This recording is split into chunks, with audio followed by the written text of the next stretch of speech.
ওয়ালাইকুম আসসালাম। কি নাম তোমার? হিটলার। তো লোকে যে তোমাকে হিটার বলে ডাকে কেন? মজা পাই লিখে ডাকে। মজা পায় মানে? এমনি এমনিতে তোমার মজা পায় না। শুনলাম তুমি নাকি অল্পতেই মাথা গরম করো।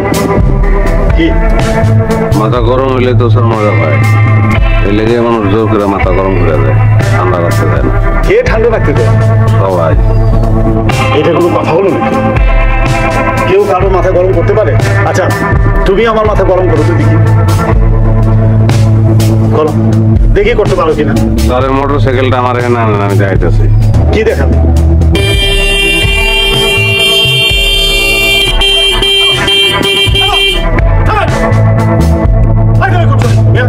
কি কি হচ্ছে এইসব?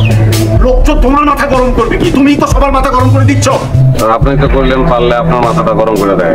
তো তোমার মাথা কি কেউ হর্ন বাজিয়ে গরম করেছে? জি স্যার, আপনার দুই চামচায় করছে। কি কথা সত্য? ছিল? আচ্ছা ঠিক আছে ঠিক আছে, তা না হয় হলো, কিন্তু ঘরের বউ তো আর সারাক্ষণ কানের কাছে হর্ন বাজায় না। কি বাজায়? বউর উপরে খাবো কেন? বাজারে স্যার। বাজায় মানে? মোটর সাইকেল হর্নে তো কয় সাইড দিস, আর বোর হর্ন কয় সব সাইড দিস। নানান কিছু চাই, খালি চাউলের উপরেই থাকে। মাথা গরম করে বলায় স্যার। ফাজলামি করছো তুমি আমার সাথে। নারী নির্যাতনের শাস্তি জানো?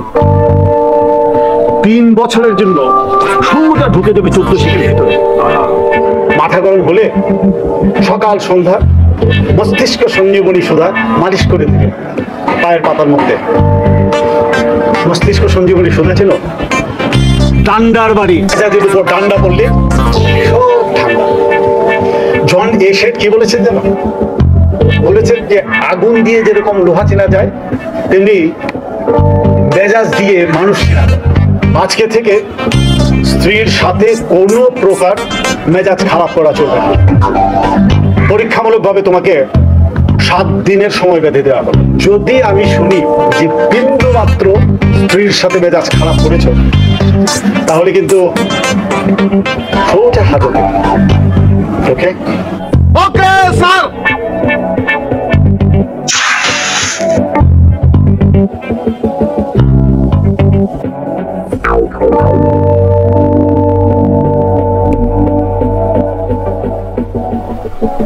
Okay sir.